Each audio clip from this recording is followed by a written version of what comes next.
श्री सद्गुरुनाथ महाराज की जय. बोधामृतातील आजचा दुसरा भाग. याप्रमाणे जेव्हाला अनेक साधूंच्या कडून अनेक प्रकारे जरी मार्गदर्शन झाले तरी कोणाचेही सांगणे त्याला पटले नाही. त्यावर त्याने असे ठरवले की देवाने सुचवल्याशिवाय मार्गदर्शनार्थ आपण कोणाजवळही याचना करायची नाही. त्यानंतर तो मथुरेला जाण्याच्या उद्देशाने वाट चालू लागला. इतक्यात त्याला काही यात्रेकरूंची भेट झाली. त्यामुळे काही सायास न होता जिवोबा मथुरेला पोहोचला. तेथे यमुने स्नान करून मथुरानाथ जो गोपाळ कृष्ण त्याने दर्शन घेतले. त्या समयी देवाला उद्देशून तो म्हणाला, देवा, या संसार रूप नरकात मला तू अजून किती दिवस कितपत ठेवणार आहेस? सध्याच्या माझ्या परिस्थितीत कोणीच मला मदत करेन असे झाले आहेत. आजवर ज्यांना मी माझे मानित आलो ते यावेळी मला नावे ठेवून हसत आहेत. देवा, आतापर्यंत मतलबी माणसांच्या नादी लागण्यापेक्षा जर मी तुला शरण आलो असतो तर आज माझ्यावर ही दुःख भोगण्याची वेळ आलीच नसती.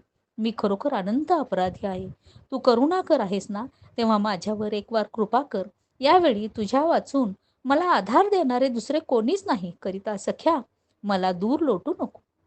प्रत्येक जण संकटाच्या वेळी देवाजवळ गोड गोड बोलतो आणि देवाच्या कृपेने संकटाचे एकदा निवारण झाले की मग देवाला विसरून जातो. म्हणून देव कधी कधी आमच्या स्तुतीला एकदम न भाळता आम्ही विश्वासाला पात्र होईपर्यंत वाट पाहत तो निश्चिंत असतो.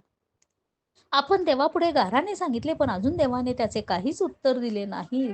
तेव्हा देवाकडून पुढील मार्गाची सूचना मिळाल्याशिवाय मथुरा सोडून कोठेच जायचे नाही असे ठरवून जिवबा तेथेच राहिला. रोज तो नदीत स्नान करून देवाभोवती 108 प्रदक्षिणा घाली, माधुकरी मागून खाई आणि धर्मशाळेत राही.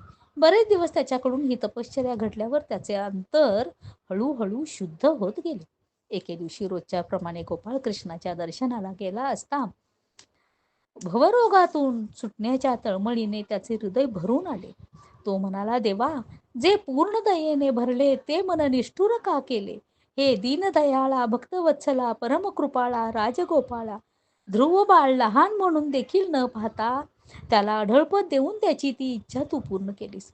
प्रल्हादाने धावा करताच तुझे हृदय कळवळले म्हणून तू तातडीने कठीण स्तंभातून प्रकट झालास. नकराने पायाला मिठी मारली असता गजेंद्राने तुझा धावा केला तेव्हा क्षणाचाही विलंब न लावता त्याच्याकडे तू गरुडावरून गेलास आणि त्याचे रक्षण केलेस. वृंदावनात चहूकडे वनवा पेटला तेव्हा गायी गोपाळांची हाक ऐकून तू निजलेला उठून आलास आणि वनवा शांत करून सर्वांना निर्भय केलेस. काम्यक वनात पांडवांच्याकडे मध्यरात्रीच्या सुमारात दुर्वास मुनी शिष्यांसह जाऊन भोजन मागू लागले असता पांडवांनी तुझा धावा करताच तू जेवता जेवता उठून आलास आणि पांडवांचा उद्देश सफल करून त्यांना सुखविलेस. असा तू दयावंत असून माझ्याविषयीच का निष्ठुर झालास देवा? मी कितीही पापी, पतित, अधम किंवा दुराचारी असलो तरी तुझ्या कृपादृष्टीने मी क्षणार्धात पवित्र होईल. पण माझ्याकडे जर तू दुर्लक्ष करशील तर मात्र मला खास दुर्गतीलाच जावे लागणार. देवा, तू कृपा करशील तर वांज गाय ही दूध देईल, बरड जमिनीतून ही पीक निघेल, जंगलात सापडलेला माणूसही सुरक्षित राहील, मुक्याला वाचा फुटेल, आंधळा जगत वैचित्र्य पाहू लागेल, पांगळा पर्वत ओलांडून जाईल, विषाचेही अमृत होईल. शबरी नीच कुलातली असून सुद्धा तुझ्या कृपेमुळे ती पुराण प्रसिद्ध झाली. अजामेळ महत्पापी म्हणून लोक त्याच्याकडे तिरस्काराने पाहत असत, पण तुझ्या कृपादृष्टीमुळे तोही पावन झाला. तेव्हा माझी विनंती मान्य करून माझ्याकडे तू एक वार दयार्द्र दृष्टीने पहा आणि मला पावन करून तुझ्यापाशी अखंड थारा दे. देवा, तू साऱ्या जगाचा मायबाप आहेस. कोणाला कोणत्या वेळी काय द्यावे, काय हवे ते तू बिनचूक पुरवतोस. पण आजवर हे न समजल्यामुळे मी तुझ्याकडून आशीर्वादाची अपेक्षा करण्यापेक्षा स्त्री, पुत्र, धन, मान, यश, कीर्ती इत्यादी मागू नये ते मागितले. त्यामुळे मी घोर अपराधी ठरलो. देवा, यापुढे मात्र अन्य काहीच मागणार नाही. आता एवढेच मागतो की मी जिकडे जाईन तिकडे मला तुझे मनोहर श्याम सुंदर रूप दिसू दे. म्हणजे दृश्य पसाऱ्याकडे सहजच माझे दुर्लक्ष होईल. देवा, तुझ्या कथामृताने माझे कान भरून जाऊ देत. म्हणजे फालतू गोष्टी ऐकणे आपसुकच बंद होईल. देवा, माझी जेव्हा अनावर झाली आहे तेव्हा तुझ्या नामरसात सदा ती डुंबून राहील असे कर. म्हणजे निंदा, चहाडी, वर्म काढणे, खोटे किंवा टोचून बोलणे इत्यादी माझ्याकडून घडणाऱ्या पापांना आळा बसेल. देवा, माझ्या हातांना तुझी षोडशोपचारे पूजा करण्यास सवड दे. म्हणजे वाईट सवयीपासून हात अलिप्त राहतील. देवा, माझ्या पायांना तुझ्या भोवती प्रदक्षिणा घालण्यास प्रेरणा कर. म्हणजे विनाकारण फिरण्याची त्यांची ओढ आपसुकच कमी होईल.